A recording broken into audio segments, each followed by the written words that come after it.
Welcome back, friends, to another Read Aloud. I'm Mr. Lures, here to read to you chapters 7 and 8 in My Teacher's an Alien. So hopefully you found a nice, calm, relaxing spot to listen. Maybe you have a snack or something to drink. Sit back, relax, and enjoy the next 15 minutes or so of My Teacher's an Alien. Let's get going. Chapter 7, Night Expedition. Peter was right, of course. That was the worst thing about it. And what did I say? Now that I had someone who was willing to help me and had actually given me some good advice, did I say, "Thank you very much"? "Are you kidding?" I looked at him and said. "You've got to be out of your mind." "I am not," Peter said indignantly.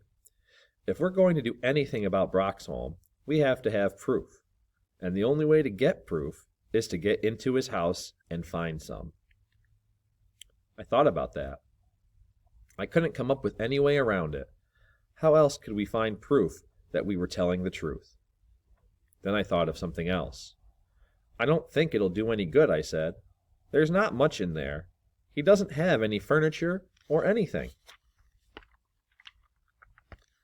"How do you know that?" "I told you. I was there yesterday." "Oh yeah," said Peter, "I forgot." I could still tell that he was thinking I made all of this up. "Did you see the whole place?" he asked. I shook my head. "Well, maybe there's something in his bedroom," he said, "or the attic, or the kitchen." His face lit up. "That's it," he said. "The kitchen! Who knows what they eat on the planet he comes from?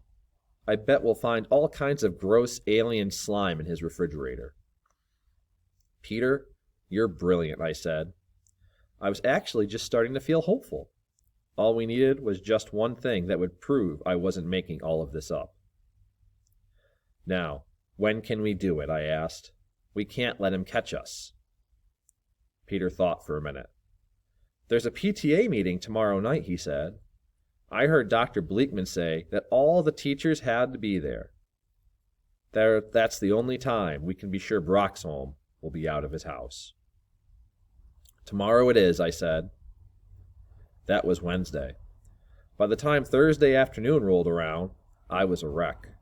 I had spent 2 full days sitting in that classroom, staring at Mr. Smith and knowing his handsome face was only a mask that hid the terrifying face of an alien. While none of the other kids were crazy about Mr. Smith, they didn't think there was anything really wrong with him. Only Peter knew the secret, and he thought it was a game I had invented. "What about Dr. Bleakman?" he said to me during afternoon recess. "What about him?" I asked. "Do you think he's in cahoots with Broxholm? They seem pretty chummy." I shook my head. My mother told me Dr. Bleakman was really angry with Miss Swartz for quitting so suddenly. He wouldn't have been upset if he'd been wanting to put Broxholm in her place. Peter looked at me in astonishment. "Don't you know a cover story when you hear one?" he asked. Of course he acted like he was upset. If he hadn't, it would have been suspicious. The way I figure it, Broxholm asked Dr. Bleakman which teacher he wanted to get rid of the most. Then he zapped Miss Swartz so there would be a spot for him to fill. I felt like there were ants crawling on my skin. Peter was just playing a game, but what he said made sense. Too much sense. I still couldn't believe that Miss Swartz had just quit without saying anything to us. Something must have happened to her. My head was whirling. Was Dr. Bleakman really in on the whole thing? Had Broxholm really fried Miss Swartz? If so, what would happen if he had caught what would happen if he caught Peter and me in his house? If Broxholm found some way to get himself excused and came home early to catch us rummaging through his house, would he zap us too? The last question really terrified me. But if the ideas Peter was spinning out were true, it was more important than ever that we unmask Broxholm. "How are you going to get out tonight?" I asked Peter. "What do you mean?" he asked. "What do you mean, what do I mean? How are you going to get out of your house tonight?" I had no problem myself. My parents were officers in the PTA, and they always went to meetings. They had decided at the beginning of the year that I was too old for a babysitter, so as long as I was back before they got home, it wouldn't make any difference. I really didn't like sneaking out on them, but this was a matter of life and death. Peter looked at me in surprise. "Are you really planning to break into Mr. Smith's house?" he asked. "His name isn't Smith," I said. "It's Broxholm. And yes, I'm really planning to search his house." I couldn't bring myself to call it a break-in. I have to have some way to prove what he really is. Peter looked troubled. He rubbed his hands over his skinny face. Then he looked me straight in the eye and said, "This isn't a game, is it?" I shook my head. Peter's eyes got wide. He swallowed a couple of times. Then he took a deep breath and said, "Don't worry. I'll be there." I could have hugged him. That night I met Peter at 8 o'clock on the corner of Pine and Main. He was carrying a flashlight, which made me feel stupid, since I had forgotten mine. It was nearly dark. The crickets were singing, and the moon had already risen. Even though it was May, it was cold. Or maybe I was just cold because I was scared. "Ready?" I asked. Peter nodded. "Ready," he said. We each took a deep breath. Then we set off for the alien's house. "I was afraid you might not come," I said after we had gone a few blocks. Peter shrugged. "I didn't want you doing this alone," he said. "For a while, I was afraid you were trying to pull a joke on me. I thought when I got to the corner, you and some of the others might jump out and start laughing at me." "Hey," I said, "I wouldn't do something like that." "I didn't think so," said Peter. "That was one reason I came. The other reason was I figured if you really were going to break into Mr. Smith's house, this must be for real. You're not the kind of kid who would do something like that unless it was serious." "Believe me," I said. "This is serious." "I believe you," he said nervously. We didn't say anything else until we got to Broxholm's house. "Well," said Peter, "here we are." "Here we are," I echoed. But neither of us moved. We just stood there, looking at the dark, empty house. I don't know about Peter, but I was trying to talk myself into taking the next step. To tell the truth, I was so scared, I thought I might wet my pants. Chapter 8. The Alien's Lair. I don't know how long we stood there, trying to build up enough courage to go in. I do remember looking up at the sky. It was as dark as black velvet, and the stars were like diamonds scattered across it. Which one of them did you come from, Broxholm, I thought, and why did you have to come here? I heard Peter sigh beside me. "Isn't it wonderful?" he asked, swinging his arm up and out to indicate the entire sky. "Don't you want to go up there?" "You've been reading too much science fiction," I said. "Come on, let's get this over with." Sharp leaves scraped across our faces as we pushed our way through the hole in the hedge. On the other side, we dropped to our hands and knees and crawled across the lawn. Even though we were pretty sure Broxholm wasn't home, we didn't want anyone else to see us and interrupt our mission. The lawn was drenched with dew. By the time we reached the porch, the knees of my pants were soaked through, and I was freezing. "How are we going to get in?" whispered Peter. "Good question. It may sound stupid, but I had been so worried about what we were doing that I hadn't thought about how to do it." "I don't know," I hissed back. "How do people usually break into places?" Peter looked at me in disgust. "How would I know?" he said. "I'm not a burglar." "Well, neither am I snapped. I closed my eyes. Fighting wasn't going to get us anywhere. "Let's circle the house," I said. "Maybe we'll find an open window or something." We crept alongside the side of the house. As Peter played his flashlight over the windows, I felt thankful for the hedge that masked us from the street. "Nothing on this side," he whispered. "Check down low," I said. "Maybe one of the cellar windows is open." But they were all sealed shut. Peter gestured toward the back of the house. Just around the back corner, we found one of those slanting cellar doors. It was padlocked shut. But the wood was half rotted, and when Peter shook the lock, the whole thing came loose in his hand. He set it aside carefully and lifted the door. It creaked for an eternity as it came open. I found myself staring into a well of perfect blackness. "Dark," I whispered. "Sure is," said Peter.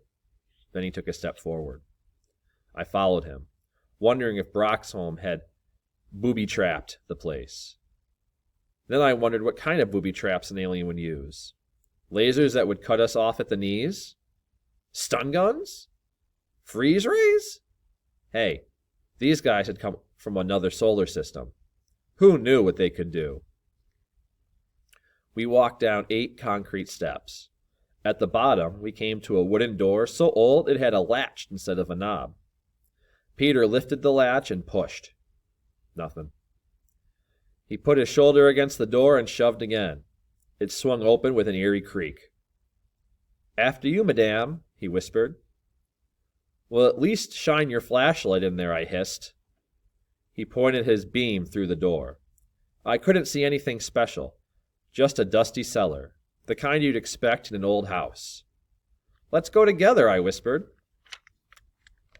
Peter took pity on me, and we stepped through the door side by side. I don't think we're going to find anything down here," he said, shining his light around the cellar. I agreed. Except for the furnace, the stairs up to the first floor, and the cobwebs, the space was completely empty. Without speaking, he headed for the stairway. I ran into a cobweb. I shivered when the wispy, clinging threads brushed over my forehead. "You don't suppose Broxholm has any friends here, do you?" whispered Peter when we were halfway up the stairs. I stopped. "I don't think so," I said after a minute. "He didn't mention any when he was talking to the guy in the spaceship." Peter nodded. But he had managed to make me even more nervous than when I began. What if there was another alien here? What would he do if he caught us snooping around? "Where to?" asked Peter when we reached the top of the stairs. "Let's try the kitchen," I said, remembering his idea about the alien food. But when we opened the refrigerator, all we saw were a bunch of cold cuts, a half-empty carton of milk, a bottle of ketchup, and 2 6-packs of beer. "He sure doesn't eat like an alien," said Peter. "Are you sure this guy is from another planet?" "Let's go upstairs," I said. "I'll show you the thing I saw him talking into." Peter closed the refrigerator door. Before he would leave the room, he insisted on checking the cupboards. He even opened the peanut butter jar to see if he really had peanut butter in it, and not some kind of extraterrestrial glue. The second floor had 3 rooms. I had high hopes for the bathroom. I thought we might find some sort of weird shampoo there, or something. But it was as disappointing as the kitchen. Even the medicine cabinet was filled with typical brand-named items. "Do you think Mr. Smith really uses Excedrin?" asked Peter. "Or is this just here to convince people he's a teacher?" "If he was stocking his house to fool snoopers, he'd have to put in some furniture," I said. The only place where we found anything even remotely alien was the room where I had seen Broxholm talking to the man on the ship. The 2 speakers that looked like pieces of flat plastic were still hanging on the wall. I looked under the dressing table and found the switch Broxholm had used to tune into his ship. I reached out to touch it, then pulled my hand back. What if I somehow turned it on and the man from the ship saw Peter and me standing there? "Come on," said Peter. "We might as well go." "You don't believe me anymore, do you?" I asked sadly. Peter shrugged. "This place is kind of weird, with that no furniture and everything. But there's nothing that would make anyone think Mr. Smith is an alien. I believe that you believe what you told me, but whether it's true or not..." He shrugged and turned to leave the room. "Wait," I said, following into the hall. "We still didn't try that door." Peter swung his flashlight in the direction I was pointing. "It's just the attic," he said. I knew that. I could tell by how narrow the door was. But that wasn't the point. "So what if it is the attic?" I said. "Maybe Broxholm had something packed away up there." "Come on, Peter. We've gone this far. We can't give up now." "Oh, all right," said Peter. He opened the door and started up the stairway. When he got about halfway up the stairs, his head pressed the level of the attic floor. I was walking so close that I bumped into him when he stopped. "What is it?" I whispered. When he didn't answer me, I pushed my way up beside him and cried out in horror. And that's the end of chapters 7 and 8 of My Teacher is an Alien. My question to you, friends, is what do you think Susan and Peter saw when they got into the attic? Make some predictions, and the next time we meet, we can see if your predictions were correct. As for now, my name is Mr. Lures. I hope you enjoyed this read aloud of My Teacher is an Alien, and we'll see you next time. Have a good day, friends.